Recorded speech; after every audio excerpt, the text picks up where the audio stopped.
Maybe you've noticed it and haven't said it out loud. The drive that used to just be there is gone. You don't think about sex much anymore. Or you do, but the wanting isn't there behind it.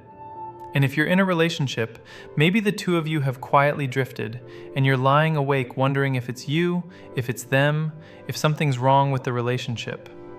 I want to take one possibility off the table that almost nobody points to: the weed. Here's where it gets confusing. Ask whether cannabis raises or kills your sex drive, and you'll find people swearing the complete opposite things, both completely sure they're right.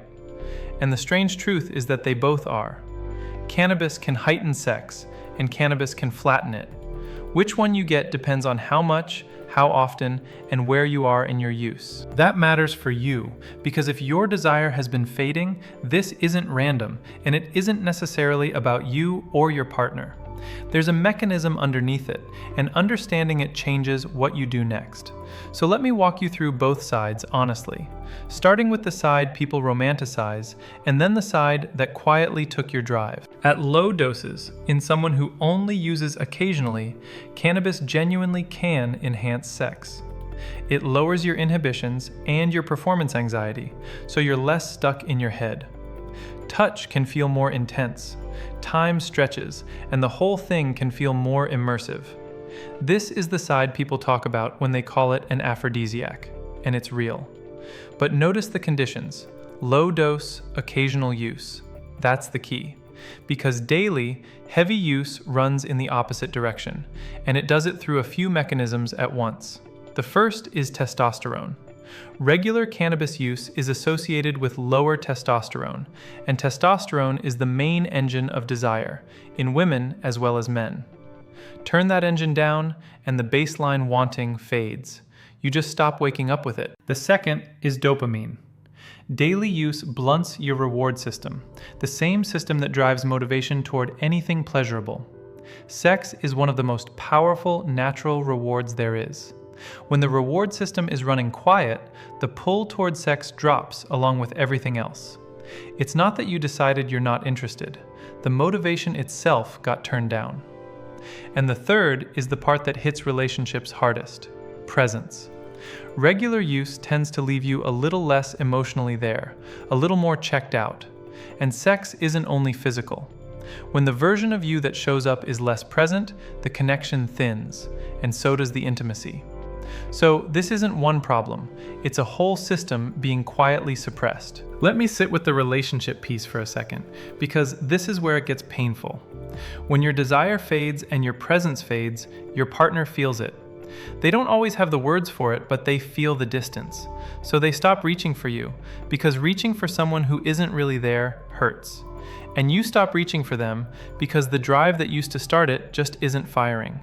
Two people who still love each other slowly stop touching, and each of you quietly assumes it means something about the relationship. Often it doesn't. Often it's the suppression, sitting in the middle of the bed between you. There's a physical layer too.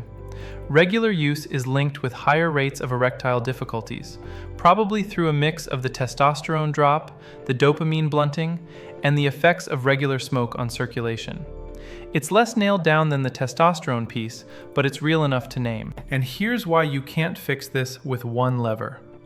If you only chased the testosterone, or only the dopamine, or only the emotional distance, you'd be treating one symptom of something bigger.